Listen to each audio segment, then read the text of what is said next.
30 वर्षाच्या आतच जे संस्कार लागतात त्याप्रमाणे सगळं घडामोड होतं. ते नवे भाजने लग्न संस्कारो नान्यथा भवे. कोमलबुद्धीच्या मुलांना जे शिकवलं जाईल ते शेवटपर्यंत राहतं. नवम हे द्रव्यम यद्यदुपधीयते तत्तत् आचुषति एवमेव नवबुद्धी यद्यदुपदिश्यते तत्तत् शास्त्रोपदेशमिव अभिजानाति तस्मात् धर्मम अर्थंचास्य उपदिशे न अधर्मम अनर्थंच. एका वकिलाने सांगितले अर्थशास्त्रात की नवीन मुलांना आपण जे शिकवतो, पहिले जे संस्कार घालतो त्यालाच ते फक्त मानतात. तर त्यावेळी धर्म आणि अर्थातच त्यांना उपदेश व्हायला पाहिजे, अधर्म आणि अनर्थाचं नाही. यासाठी माध्यम म्हणून जुन्या भक्तांची कथा, जुन्या सत्पुरुषांची कथा, आदर्श पुरुषांची कथा ही रोज एक काहीतरी नियमित असलं पाहिजे. तो देवस्थानाचं दर्शन, गुरुस्थानाचं दर्शन हे ठेवलं पाहिजे त्यांच्या निवारे. त्यानंतर त्यांच्यामध्ये स्वे स्वे कर्मण्यभिरतः संसिद्धिं लभते नरः स्वधर्मे निधनं श्रेयः परधर्मो भयावहः. हे जे गीतेत उपदेश आले, या उपदेशाने त्यांचं अंतःकरण ओतप्रोत करायला पाहिजे. आपण आपल्या धर्माप्रमाणे वागलं पाहिजे. हे संस्कार दृढ जर झाले तर आजच्या जितक्या समस्या आहेत या समस्यांचं काही प्रमाणात निराकरण होऊ शकतं. सामवेदात सांगितलं आहे या जगाला जर पार करायचं असेल तर त्यावर मोठे मोठे पूल आहेत.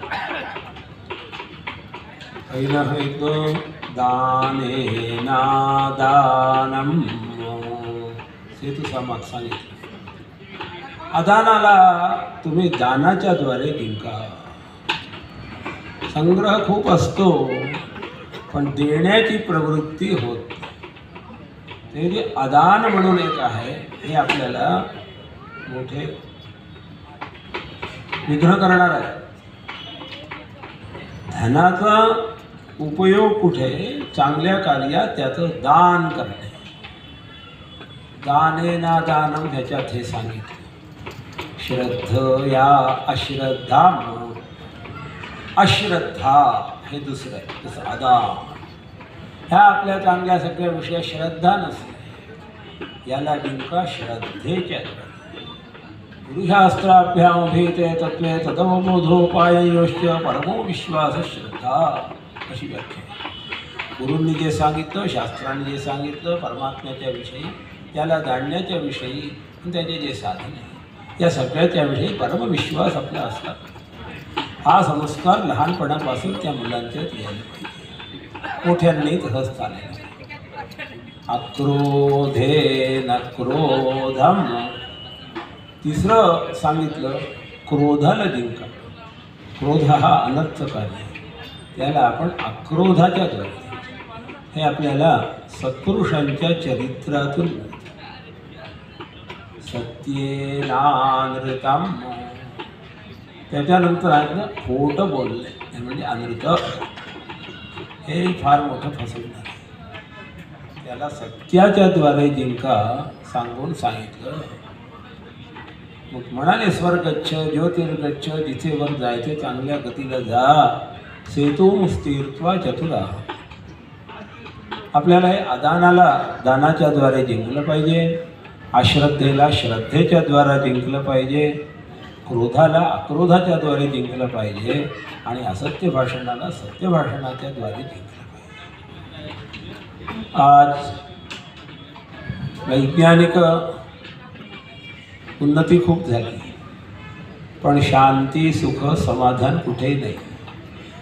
त्यासाठी विदेशातले लोकसुद्धा या भारतवर्षातच तीर्थस्थळात येतात. तर भारतवर्षाची काय ती विशेषता आहे? तर भारतवर्ष असं आहे की सर्व जगाचं कल्याणाचं चिंतन करतं. बघा 2 वर्ष होऊन गेलं, विदेशात युद्ध जे सुरू झालं थांबतच नाही. किती मोठा विनाश चालतो. पण आपल्या भारतात तसं नाही.